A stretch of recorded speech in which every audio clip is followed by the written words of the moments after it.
Apa kabar para leader? Berjumpa kembali dengan saya atau R. Arianto pada kanal Kubik Leadership.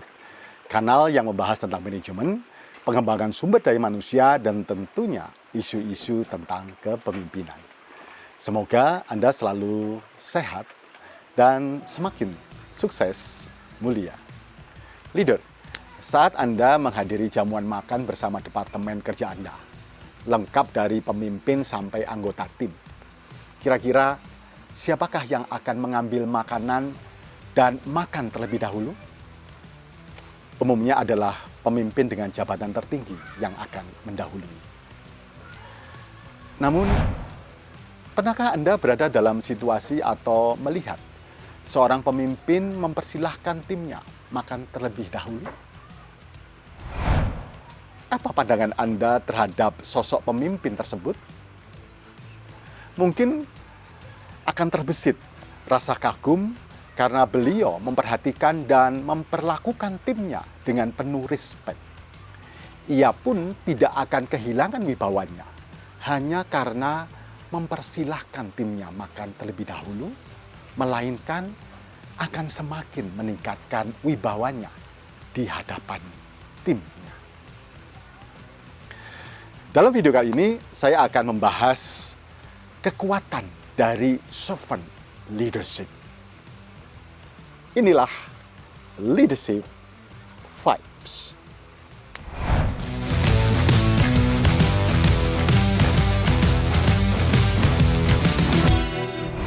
Servant leadership bukanlah sekedar konsep ideal yang mustahil diterapkan. Mari kita lihat contoh penerapan servant leadership ini di salah satu organisasi yang ada di Indonesia. Dengan menerapkan servant leadership, organisasi ini mampu mempertahankan kelangsungan bisnisnya dan meningkatkan engagement dari para karyawan.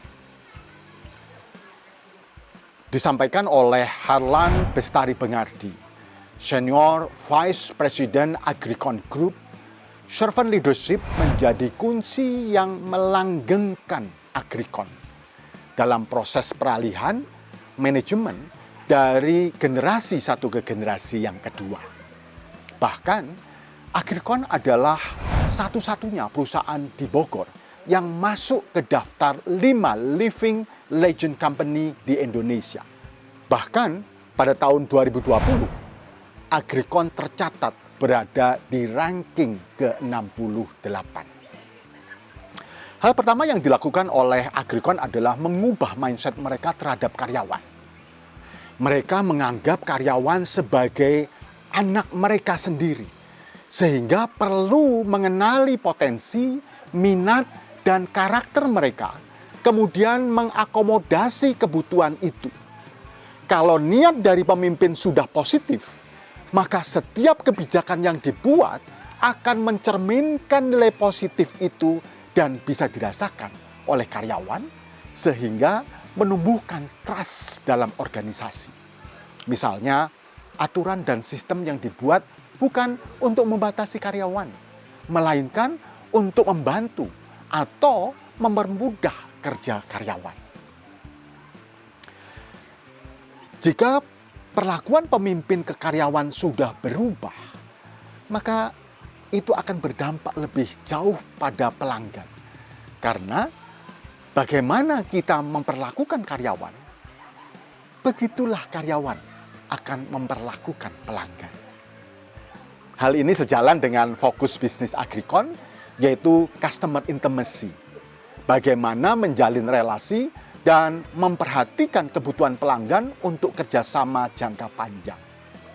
Intinya, Agricon berusaha membangun organisasi dengan budaya kekeluargaan, tetapi tetap profesional melalui sistem. Apa yang dilakukan oleh Agricon merupakan cerminan dari servant leadership, yaitu kepemimpinan yang mengutamakan kebutuhan tim. Ketika kebutuhan tim diutamakan, ternyata imbal baliknya adalah mereka lebih engage dan produktif dalam bekerja. Leader, dalam servant leadership, pemimpin hadir untuk mengempower tim, Pemimpin mau mendengarkan apa yang disuarakan oleh tim, berempati dengan kondisi tim, dan berdiskusi untuk mengambil jalan tengah dengan tetap berpegang pada tujuan bersama. Dengan begitu, akan muncul kepercayaan, keterbukaan, dan komitmen dari tim. Bandingkan konsep kepemimpinan top-down yang pada umumnya kita kenal, bahwa pemimpinlah yang menjadi pusat dan mengontrol sepenuhnya aktivitas tim.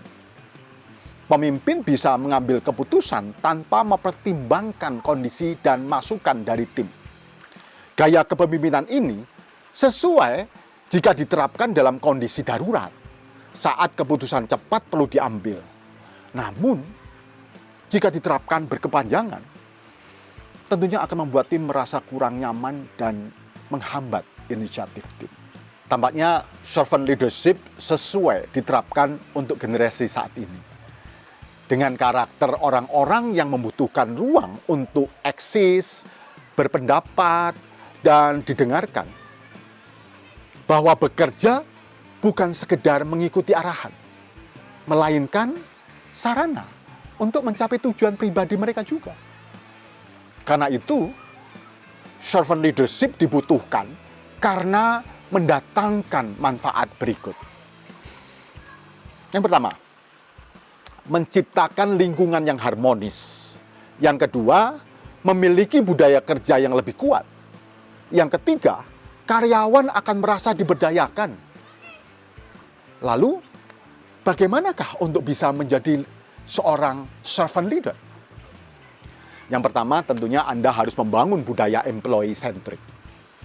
Employee centric yaitu menempatkan karyawan sebagai pusat dalam menyusun kebijakan dan strategi organisasi. Maka, aktivitas di organisasi pun akan dilandaskan pada kebutuhan karyawan dan bertujuan meningkatkan kepuasan karyawan terlebih dahulu. Budaya employee-centric dapat dibangun melalui kemampuan pemimpin dalam mendengarkan atau listening, berempati, dan healing. Pemimpin perlu mengetahui dan memahami keinginan dan kebutuhan karyawan, serta mendukung karyawan untuk terus berkembang. Kedua, seimbangkan keterampilan intrapersonal dan interpersonal. Seorang servant leader perlu memiliki kemampuan komunikasi, baik dengan dirinya sendiri maupun dengan orang lain. Komunikasi intrapersonal mengarah pada proses refleksi untuk mengetahui kekuatan dan kelemahan diri, serta posisi dan persepsi karyawan kepadanya.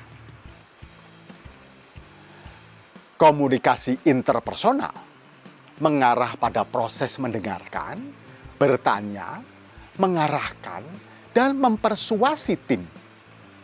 Maka, sebelum bertindak, buatlah pertimbangan yang matang. Sebelum menegur, lakukan evaluasi diri. Dengan begitu, Anda bisa menjadi lebih selaras dengan anggota tim Anda. Ketiga, miliki kemampuan untuk memprediksi masa depan. Tugas pemimpin adalah membawa tim pada keberhasilan. Karena itu, servant leader perlu memiliki gambaran tentang tujuan dan situasi yang akan dihadapi di masa depan.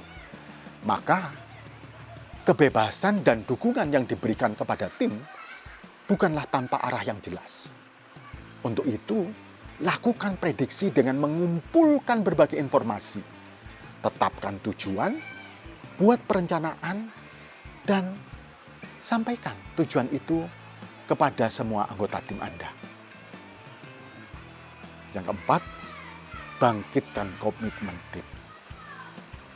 Komitmen tim adalah ikatan psikologis yang dimiliki anggota tim dengan tim mereka sendiri. Sehingga mereka lebih engage dan terdorong untuk memberikan kontribusi terbaiknya. Hal ini dimulai dengan contoh dari pemimpin. Maka, tampillah sebagai sosok yang bertanggung jawab dan bisa diandalkan. berikan bantuan dan tantangan yang membuat tim terus bertumbuh, dan bangunlah lingkungan kerja yang positif. Setiap orang pasti menginginkan lingkungan kerja yang nyaman. Anda setuju bukan?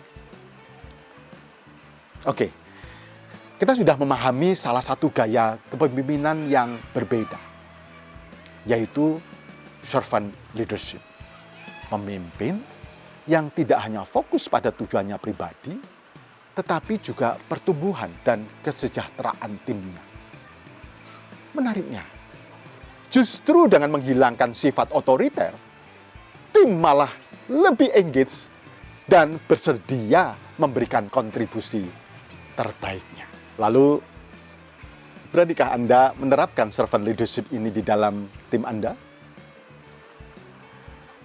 Sudahkah Anda mengenali karakteristik tim dan kebutuhan mereka? Lalu dukungan apa saja yang sudah Anda berikan pada tim untuk pertumbuhan mereka? Dan akhirnya, siapkah Anda memimpin melalui contoh dan keteladanan Anda terlebih dahulu? Sampai jumpa pada Leadership Vibes berikutnya. Salam sukses mulia.